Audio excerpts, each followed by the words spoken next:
ନମସ୍କାର। ମୁଁ ଶାନ୍ତିଲତା ଦେବୀ ସ୍ମୃତି ସାନ୍ତନା ପତ୍ରିକାର ସମ୍ପାଦିକା ସବିତା ଆପାଙ୍କୁ ମୋର ଭୂମିଷ୍ଠ ପ୍ରଣାମ ଏବଂ ମୋର ପ୍ରିୟ କବି ବନ୍ଧୁମାନଙ୍କୁ ଯଥାମାନ୍ୟ।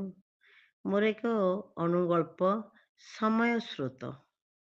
ସମୟ ସାଥେ ପାଦ ଦେଇ ଚାଲୁ ଚାଲୁ କେତେବେଳେ ଯେ ପରିପକ୍ୱତା ବାର୍ଦ୍ଧକ୍ୟ ଆସିଯାଇଛି ଜାଣି ହେଲାନି। କେମିତି ବା ଜାଣି ହେବ? ସବୁବେଳେ କିଛି ନା କିଛି ଜଞ୍ଜାଳରେ ଲିପ୍ତ। ପିଲାଙ୍କୁ ଖୁଆଇ ପିଆଇ ଟିଫିନ୍ ଦେଇ ସ୍କୁଲ ଛାଡ଼ିବାରୁ ପାଠପଢ଼ା ସବୁ ତ କରିବାକୁ ପଡ଼ିବ। ମଧ୍ୟବିତ୍ତ ପରିବାର, ସେଥିରେ ବନ୍ଧୁ ବାନ୍ଧବ, ଶାଶୁ ଶ୍ୱଶୁର, ବାପା ମା, ଦେଢ଼ଶୁର, ଯା, ନଣନ୍ଦ, ଦିଅର ଇତ୍ୟାଦିଙ୍କ ଦାୟିତ୍ୱ ଅଛି।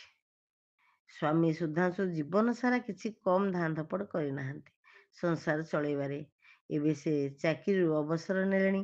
ସେ ବି ଶେଷ ଜୀବନଟିକୁ ଆନନ୍ଦରେ ସଭିଙ୍କ ସାଙ୍ଗରେ କଟାଇ ଦେଉଛନ୍ତି।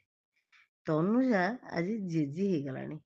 ନାତି ଟୋକାକୁ ଦେଖି ଭାବୁଛି, ସତରେ ନାତିର ଗୁଲୁଗୁଲିଆ ହସ, ଜେଜି ଜେଜେ ଡାକ, ପଛରେ ଘୁରି ବୁଲିବା ଭାରି ଭଲ ଲାଗୁଛି। ବ୍ୟାୟାମ କରିବା ପାଇଁ କି ପ୍ରାତଃ ଭ୍ରମଣର ଲୋଡ଼ା ନାହିଁ। ତା ପଛରେ ଦୌଡ଼ି ଦୌଡ଼ି ବେଳ ଚାଲି ଯାଉଛି। ନାତି ନାତୁଣୀଙ୍କ ପିଲାଦିନର ପେଟେଇବା, ଗୁରୁଣ୍ଡିବା, ଠିଆ ହେବା, ଠୁକ୍ ଠୁକ୍ ଚାଲିବା, ଖନେଇ ଖନେଇ କଥା କହିବା ସବୁ ସେ ଅନୁଭବ କରି ଉପଭୋଗ କରୁଛି ପତିଦେବଙ୍କ ସହ। ସତରେ କେତେ ନିଷ୍କପଟ ସରଳ ଶିଶୁ। ଦୁନିଆର କଳୁଷତା ତାଙ୍କୁ ଏଯାଏଁ ସ୍ପର୍ଶ କରିନି। ପ୍ରଭୁଙ୍କର ଅମୂଲ୍ୟ ଦିଆହୁଆ ଦାନ। ଆଜିର ଏ ଖୁସି ବୃଦ୍ଧାବସ୍ଥାରେ ନାତି ନାତୁଣୀଙ୍କ ସହ ସମୟ ବିତେଇବାରେ, କିନ୍ତୁ ତା ପିଲାଙ୍କ ବାଲ୍ୟ ଜୀବନ ସେ ତ ଅନୁଭବ କରିପାରିନି। ଭାବିଲେ ଦୁଃଖ ଲାଗେ। ଧାଁ ଧପଡ଼ ଜୀବନଶୈଳୀରେ ପିଲାଙ୍କର ବାଲ୍ୟାବସ୍ଥା ତା ଚକ୍ଷୁ ଯୁଗଳରୁ ବିସ୍ମୃତ ପ୍ରାୟ କହିଲେ ଅତ୍ୟୁକ୍ତି ହେବନି। କିନ୍ତୁ ଯାହା ବି ହେଉ, ସମୟ ସତରେ କେତେ ବାଟ ହାତ ଧରି ଟାଣି ଆଣିଛି। ଭାବିଲା ବେଳକୁ ଆଖିକି ବିଶ୍ୱାସ ହେଉନି। ସତରେ ସେ ଯୁବାବସ୍ଥାରେ କେଡ଼େ ଚଳଚଞ୍ଚଳ ରହି ସବୁ କାମ ସୁଚାରୁ ରୂପେ ଲିଭାଇ ପାରୁଥିଲା। ଆଜି ବି ମନ ଅଛି, କିନ୍ତୁ ଦୁର୍ବଳ ଶରୀର ବାର୍ଦ୍ଧକ୍ୟ ପଛରୁ ଟାଣି ଧରିଛି।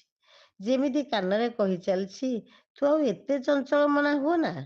ଝୁଣ୍ଟି ପଡ଼ିବା ଆଗରୁ ସଜାଗ ହୁଅ। ଆଉ ପଛରୁ ଉଠିବାକୁ ତୋ ପାଖରେ କେହି ନଥିବେ ଯେ। ତୁ ପଡ଼ିଗଲେ ପଛରୁ ଉଠେଇବାକୁ ତୋ ପାଖରେ କେହି ନଥିବେ। ଆଗର ସଂସାର ଆଉ ନାହିଁ ଯେ ନାରୀ ଘର କୋଣରେ ଆବଦ୍ଧ ହୋଇ ଛୁଆ ପିଲା କରି ଘରର ଯାବତୀୟ ଜଞ୍ଜାଳ କରି ରହିବ। ଆଜିର ବିଂଶ ଶତାବ୍ଦୀରେ ପିଲାଙ୍କୁ ଶିକ୍ଷିତ କରି ନିଜ ଗୋଡ଼ରେ ଠିଆ ହେବା ଶିଖାଇଛୁ। ସେମାନେ ଏତେ ଭାଗ ଦୌଡ଼ କରୁଛନ୍ତି ଯେ ତାଙ୍କ ପିଲାଙ୍କ ପାଇଁ ନିଜ ପାଇଁ ସମୟ ବାହାର କରିପାରିବାକୁ ତାଙ୍କୁ ଫୁରୁସତ ନାହିଁ। ତେଣୁ ତୁ ସିନା ସଜାଗ ରହି ନିଜକୁ, ପତିଦେବଙ୍କୁ, ସ୍ୱାସ୍ଥ୍ୟକୁ ଜଗି ଚଳିଲେ ଶେଷ ଜୀବନରେ ପିଲାଙ୍କ ଉପରେ ବୋଝ ନ ହୋଇ ନିଜକୁ ସୁରକ୍ଷିତ ରଖିପାରିବୁ। ତେବେ ଯାଇ ପିଲାଙ୍କ ଆଗରେ ମୁଣ୍ଡ ଟେକି କହିପାରିବୁ ଯେ, ପିଲାଏ, ମୁଁ ବି କିଛି କମ୍ ନୁହେଁ ଆଜିର ଦୁନିଆର ଏ ଭାଗ ଦୌଡ଼ରେ ସମୟ ସ୍ରୋତରେ ପାଦ ଦେଇ ଚାଲିବାକୁ। ସୃଷ୍ଟି ସ୍ରଷ୍ଟାଙ୍କର ଏ ମୂଲ୍ୟବାନ ସଂସାରରେ ନିଜକୁ ଖାପ ଖୁଆଇ ଆଗକୁ ମାପିଚୁପି ପାହୁଣ୍ଡ ପକେଇବାକୁ ହେବ ଯେପର୍ଯ୍ୟନ୍ତ ବିଶ୍ୱାସ ଅଛି। ଭାଗ୍ୟ ତ ଗୋଟେ ଅଛି, ଆମେ ମାନୁଛେ, ମାନୁଥିଲେ, ମାନି ଆସୁଥିବା। ବିଧିର ବିଧାନ କେ କରିବା ଅବନ। ଆନ ଭାବନା ରାଜ୍ୟରେ ମଜି ରହିଥିବା ସମୟରେ ଜେଜି ଡାକରେ ପ୍ରକୃତିସ୍ଥ। ବାରେ ସମୟ ତୋତେ ଦୂର ଜୁହାର।